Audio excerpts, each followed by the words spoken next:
মানব জনম হেলায় হেলায় চলে গেলে এমন জনম আর ভাগ্যে না করতে পারে।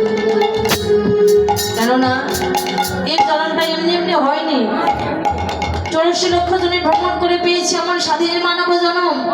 একবার নয়, দুইবার নয়, কতবার আমাদের পশুগুলো জন্ম হয়েছে। আমরা সকলে ভগবানের কাছে কত না কেঁদেছি দয়াময়, একবার মানব জন্ম দাও। যে জন্ম পেলে তোমার নাম ভজনা করবো, যে জন্ম পেলে তোমার ভক্তের সঙ্গ করবো, যে জন্ম পেলে ভক্তের চরণ ধরে অঙ্গে মাগবো। কিন্তু এই জগৎ সংসারে যখন ভগবান করুণা করে পাঠিয়েছে, ভগবানের দেওয়ার কথা ভুলে গেলাম।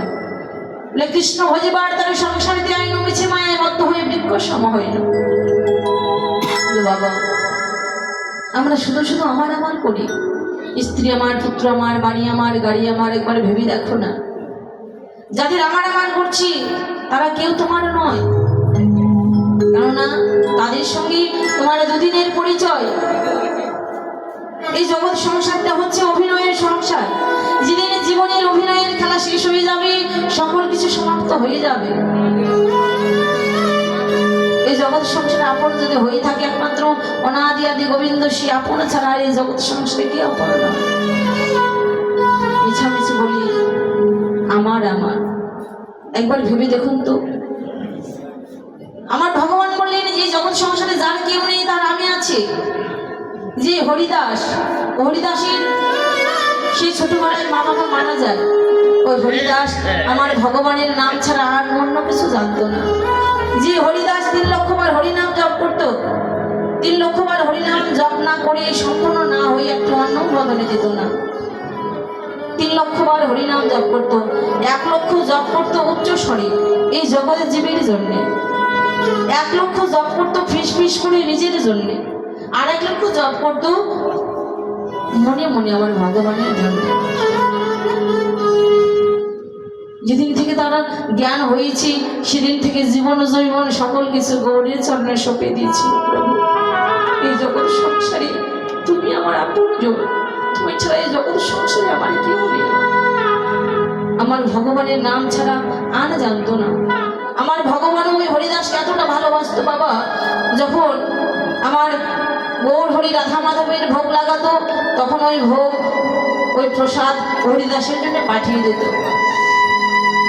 তো একদিন আমার মহাপ্রভুর এক প্রিয় ভক্ত ছিল গোবিন্দ দাস।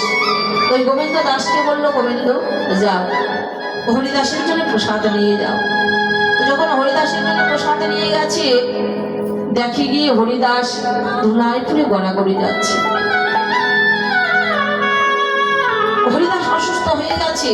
যখন গোবিন্দ দেখলেন হরিদাস অসুস্থ, ছুটতে ছুটতে চলে গেলেন আমার গৌর হরির কাছে। বলে, গৌর হরি, হরিদাসের শরীর ভালো নেই, চলো একবার হরিদাসের সামনে গিয়ে দাঁড়াও। আমার গৌর হরি হরিদাসের কাছে এলেন। এসে দেখে হরিদাস ধুলাই করে গড়াগড়ি যাচ্ছে। আমার গৌর হরি হরিদাসকে পক্ষে জড়িয়ে ধরেছে। হরিদাস, হরিদাস, তোমার কি শরীর ভালো নেই? হরিদাস বলছে, প্রভু আমার মন ভালো নেই। বলে, কেন? বলে, প্রভু আমি প্রতিদিন 3 লক্ষবার হরিনাম জপ করি, আজকে সম্পূর্ণ করতে পারি না, এই জন্য আমার মন ভালো নেই। আমার গৌর হরি বলেছিল, হরিদাস তোমার বয়স হয়ে গেছে, আর হরিনাম করতে হবে না। হরিদাস কেঁদে গেছে। বলে, কেঁদে কেঁদে বলেছিল, প্রভু গো, যেদিন থেকে আমার জ্ঞান হয়েছে তোমার নামকে আমি সম্পন্ন করেছি। ছোটবেলায় মা বাবাকে হারিয়েছি, মুসলমানের ঘরে আমি পালিত হয়েছি। প্রভু, যেদিন থেকে আমার জ্ঞান হচ্ছে সেদিন থেকে তোমার ওই নামকে সম্পন্ন করেছি। প্রভু, তুমি এমন কথা বলো না, যতদিন এই জগতের বুকে আমি বেঁচে থাকবো তোমার নামকে সম্পন্ন করে যেন থাকতে পারি।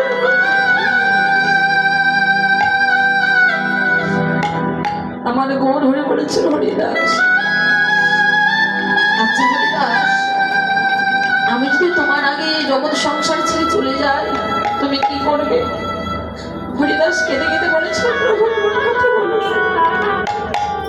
এই জগৎ সংসারে আমি যেন তোমার আগে যেতে পারি, তুমি যদি আমার আগে চলে যাও আমি প্রাণী বাঁচবো না। এই জগৎ সংসারে তুমি আমার মা, তুমি আমার ভাই, তুমি আমার বন্ধু। এই জগৎ তুমি ছাড়া আমার কেউ নেই।